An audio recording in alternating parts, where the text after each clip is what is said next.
Good greetings to you all, learners.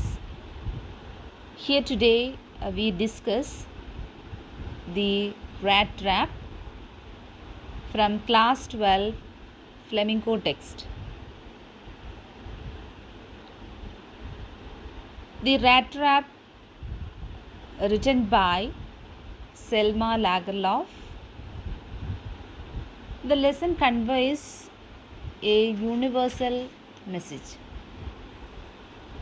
The author believes that the essential goodness in man can be awakened through understanding and love. The act of kindness and hospitality shown by the ironmaster's daughter awakes basic human goodness in the peddler. The story also highlights that this world is a big rat trap. Riches and wealth only tempt and traps the people in. Now let us see the lesson in detail. Once upon a time, there was a man who went selling small rat traps of fire. He made them himself. The business was not profitable. So, he had to resort to both begging and petty thefts. He wore torn of clothes, his cheeks were sunken, and hunger gleamed in his eyes. His life was as a whole sad and monotonous. One day, the peddler was struck by an idea. He thought that the whole world was nothing but a big rat trap. Its only purpose was to set baits for the people. Riches, joys, shelter, food, and clothing. So all these were just nothing but temptations. He called it tempting baits of human beings. All these pleasures of life. So anyone who lets himself tempted by these baits, the rat trap closes in on him. And then everything comes to an end. So this was the philosophy struck in the brain of Mr. Peddler. The world has never been kind to this particular peddler. It gave him joy to think ill of it. That is why he landed up in such a philosophy now. Because it became a cherished pastime to think of people who were caught in the dangerous snare, and about the others who were still encircling around the bait. At any time they can be trapped. So one dark evening, he was wandering. This peddler was wandering along the road. One day he knocked at the door of a little grey cottage, and to his astonishment, an old man greeted him. He was really happy to get someone to talk to in his loneliness. The crofter was all alone there in his cottage. He was waiting for somebody's company.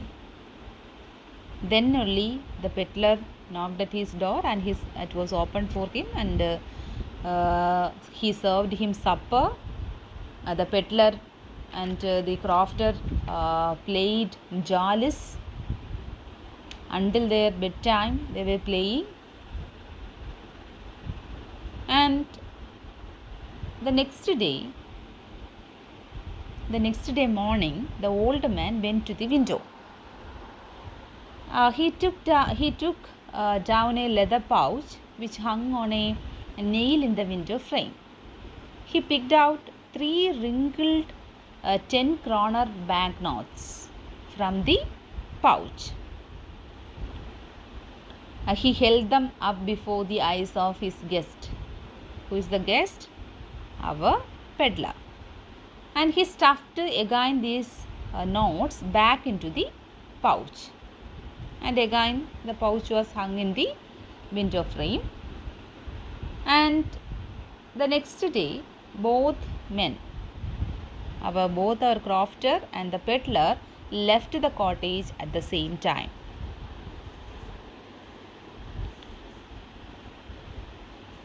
But half an hour later, the rat trap peddler stood again at the window pane.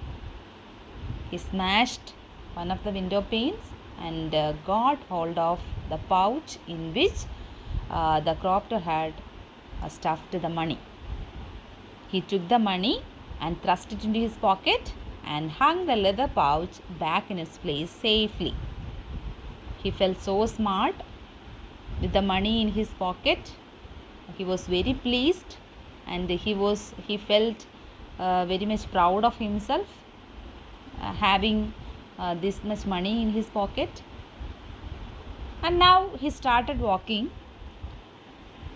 and it was not safe for him now to walk on the public way. Since he has this much money in his hand, he turned off the road into the forest. Later in the day, he lost the way. As he was walking, he lost the way, and it was a very big and confusing forest. So to him, now again he was reminded of the principle that he was having about the world and the people. So again the world appeared to be a big rat trap for him, and now he thinks it is his turn. His turn had come, because now he is left alone in the forest, losing his way. He had let himself be fooled by a bait and had been caught now. Darkness was already descending over the forest. Finally, he saw no way out. He sank down on the ground. He was tired to death. Soon he heard the sound of hammer strokes, which were from an iron mill. He gathered all his strength and dragged himself towards it. Actually, it was from Ramjo's ironworks. It was a big plant. The master smith and his helper sat in the dark forge near the furnace. Many sounds were heard in the forge. On account of all this noise, the blacksmith did not notice the presence of the peddler there in the beginning. Usually, poor vagabonds came there to warm themselves in winter season. Now the peddler asked permission to stay, and the blacksmith just nodded his approval as usual.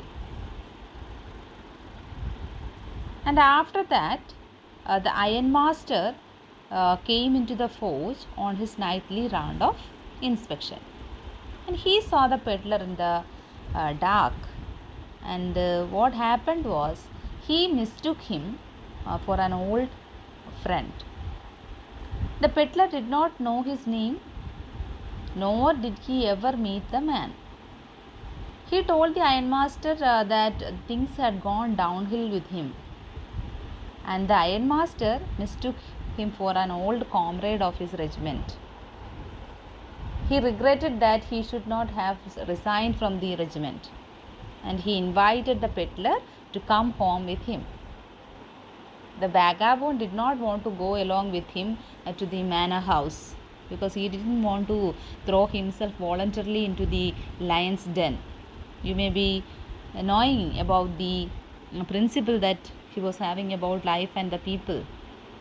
The same principle was hold him back to accompany the ironmaster's house. The ironmaster wanted him to give them a company at Christmas. The peddler refused to go with him.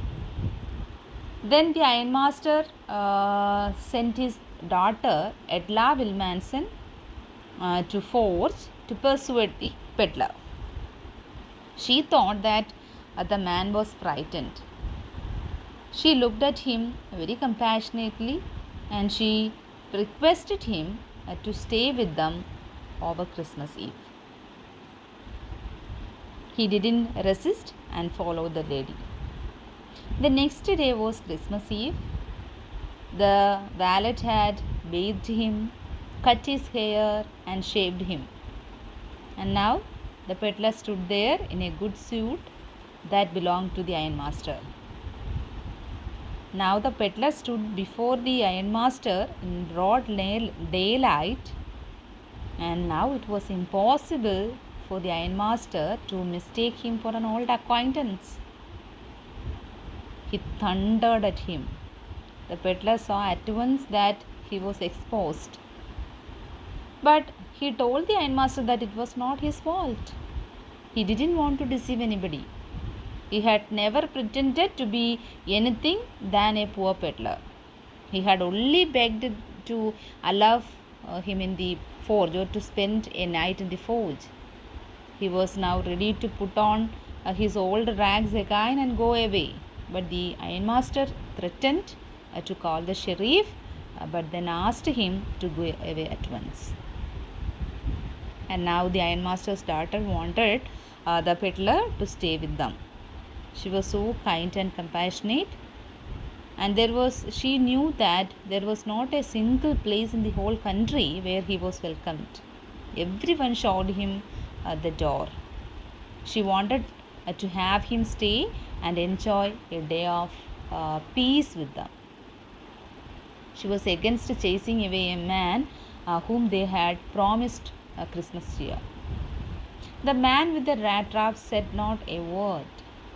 In the evening, the Christmas tree was lighted.